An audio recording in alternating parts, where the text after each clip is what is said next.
Halo, ini apa ya ceritanya? Afternoon talk. Aku kayak cuman pengen yapping aja. Karena sebetulnya hari ini hasil yudisium aku sudah keluar. Dan SKL ku juga udah ada. Yang artinya saatnya open the work. Jujur, kind of gak siap dengan semua hal. Tapi harus siap. Hal yang pengen aku yapingin adalah kayaknya journey aku selama 4 tahun ke belakang, khususnya terkait transitioning dari student athlete ke full time student. Sedikit cerita, ngapain ya? Kayak orang penting aja.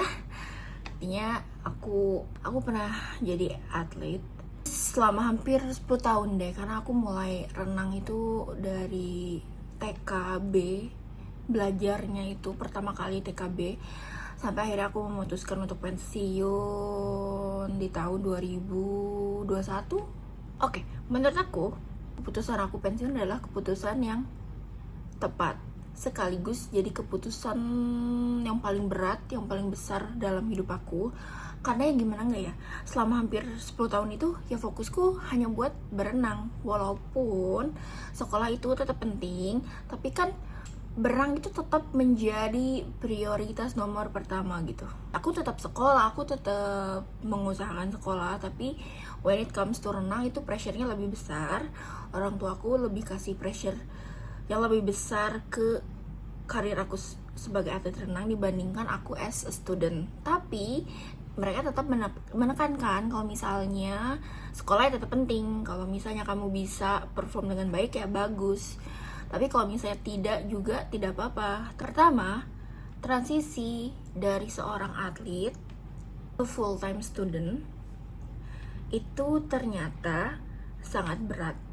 Gak pernah ada yang cerita atau yang mention gitu, senior aku, pelatih aku dulu, kalau ternyata transitioning setelah pensiun dari atlet itu seberat itu dan susah, terus kayak susah untuk menavigasi diri sendiri.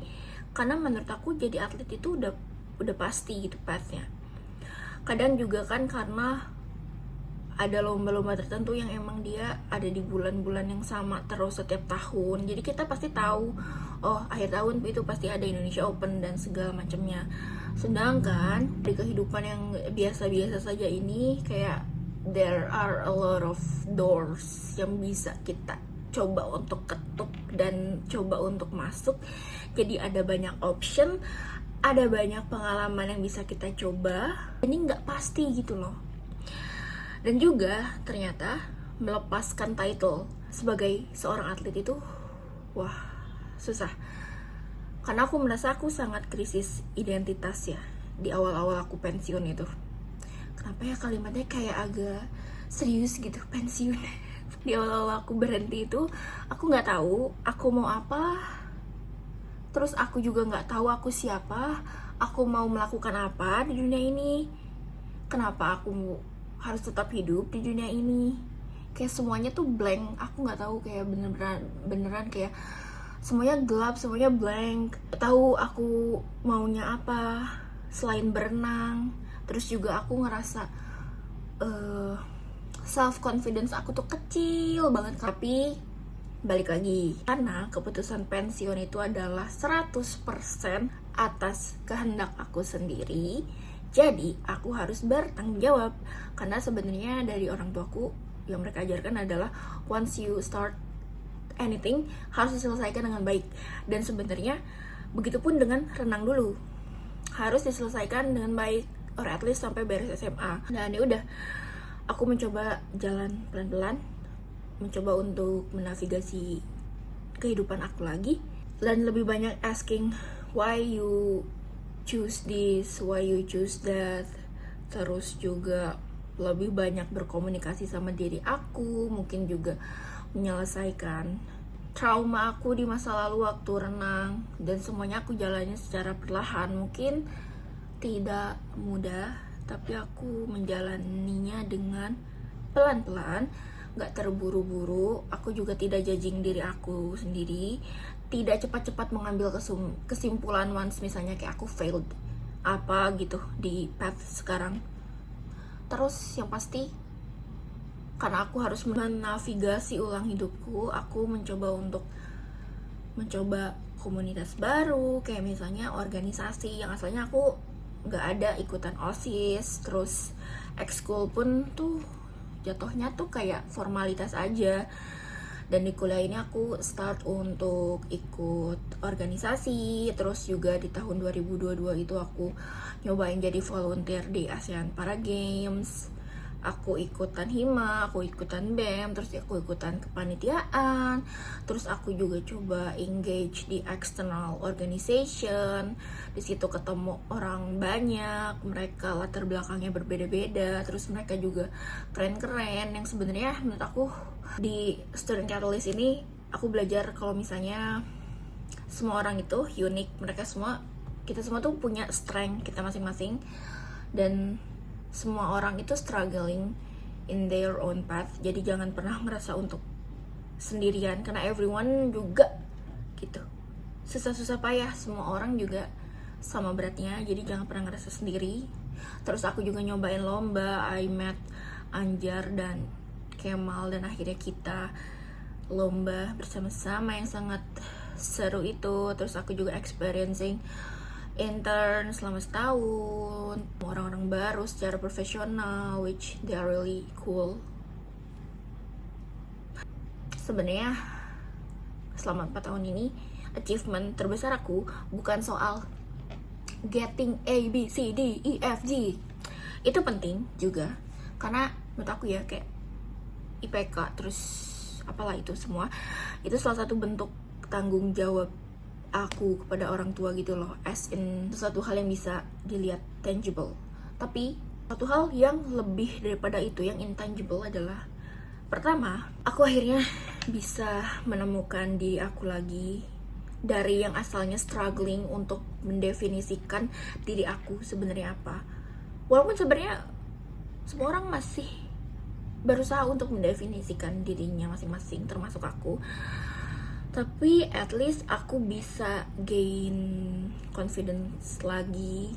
Nah, aku tuh di awal pensiun aku merasa kayak, aduh, bisa gak ya gitu di kehidupan yang sekarang, apakah aku bisa menjalaninya. Terus juga karena dulu aku merasa banyak gagal di renang, aku kadang merasa kayak, apakah di path yang sekarang aku juga akan gagal. Tapi ya at the end aku bisa membuktikan kepada diriku, gagal itu sebuah resiko yang gak bisa kita hindari. Yang paling penting adalah prosesnya, enjoy the process, terus enjoy the learning curve, dan yang paling penting adalah be fun and be happy. Balik lagi, intangible things yang aku dapat selama 4 tahun terakhir ini juga, pada akhirnya aku bisa kayak unlock more character in me. Karena sebelumnya aku tidak menyangka aku orang yang bisa lebih banyak tertawa. Aku senang mendengarkan orang lain untuk cerita, walaupun kadang aku gak ngerti mereka cerita apa, tapi aku senang melihat orang cerita dengan mata yang berbinar-binar gitu loh. Terus aku bisa melihat banyak warna di dunia ini lagi. Aku juga senang di path yang sekarang aku bisa mencoba berbagai hal yang sebelumnya aku belum pernah coba. Get out from my comfort zone, terus coba ngecek seberapa jauh aku bisa berkembang. I don't know, aku ngerasa lebih hidup, lebih bahagia begitu. Dari perjalanan menemukan jati diri sendiri, gila banget sih.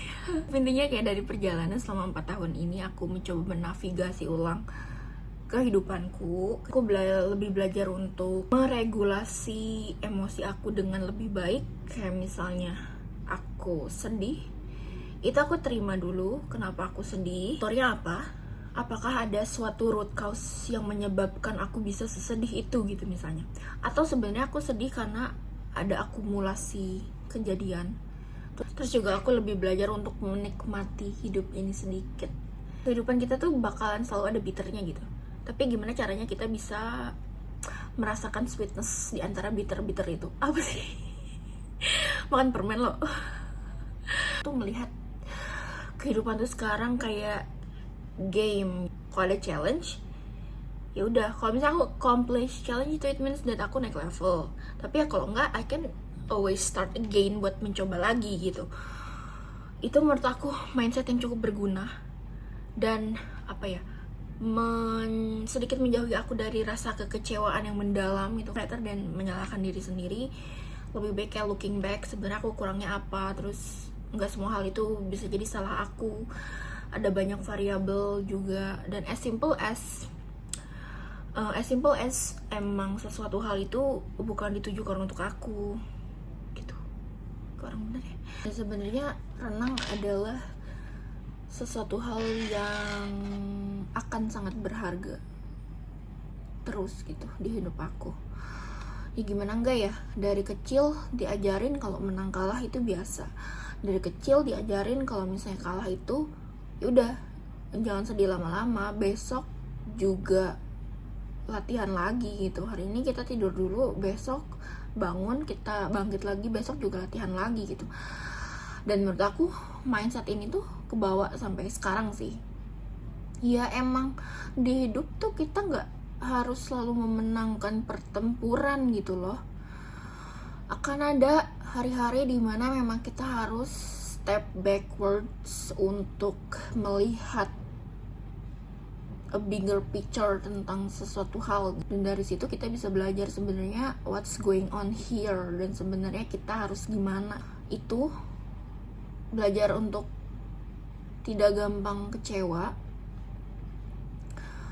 terus juga belajar untuk selalu bangkit lagi, belajar untuk selalu improve terus, belajar terus, enjoy the process, dan respect others juga. Karena menurutku gini, kita boleh ya ngerasa confident dengan skill kita, tapi jangan pernah lupa kalau everyone tuh sebenarnya mereka struggling juga loh gitu.